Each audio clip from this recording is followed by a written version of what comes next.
Assalamu alaikum guys, welcome to my YT channel Literature with Emma.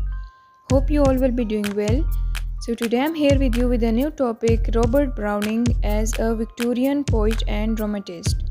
He was an English poet and playwright whose dramatic monologues put him high among Victorian poets. He was noted for irony, characterization, dark humor, social commentary, historical setting and challenging vocabulary and syntax. During his lifetime, Browning was not considered as a great poet as Tennyson, but after that, the opinion of the critics has changed in favor of Browning, who, on account of his depth and originality of thoughts, is ranked superior to Tennyson. To discuss Browning as a Victorian dramatist, some points should be noted.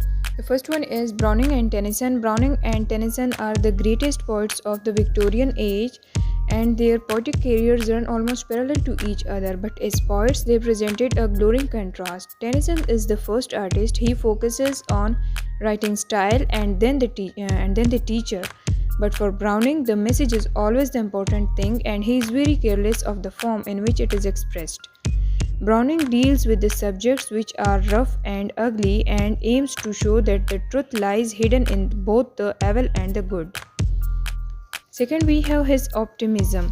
Optimism means to see good in everything. Browning is an optimistic man, and it is in fact because of his invisible will and optimism that Browning is given preference over Tennyson.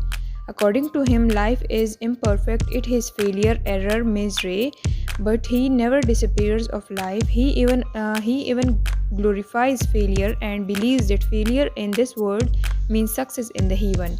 The failure of life are our stepping stones to a cycle of better lives in the future.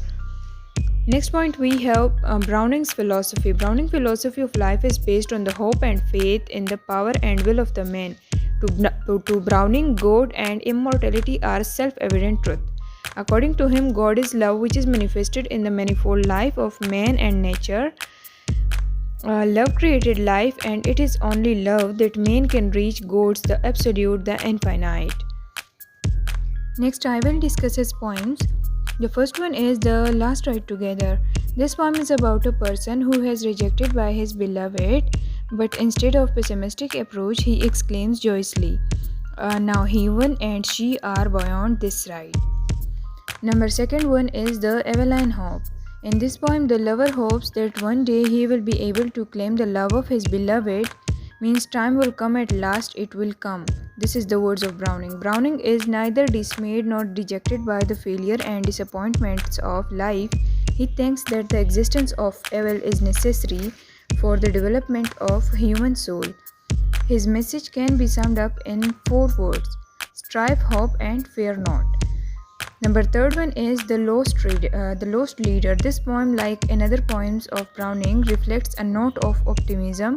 This poem is about the liberty of society. The fourth one is Rabbi bin Ezra. In this poem, poet conveys the message that men should think of spiritual development and not of material rewards.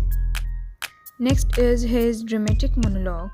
Browning is a great dramatist, and he is widely recognized as a master of dramatic monologue and psychological portraiture. His great poems are written in the form of dramatic monologue. In his monologue, A Grammarian's Funeral, he says that men should have high ideals and should always be in search of spiritual and intellectual longings.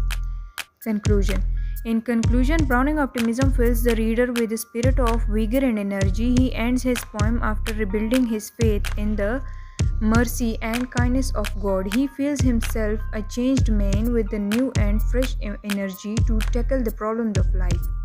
Thanks guys for watching my video. Subscribe my channel and press the bell icon for more amazing contents.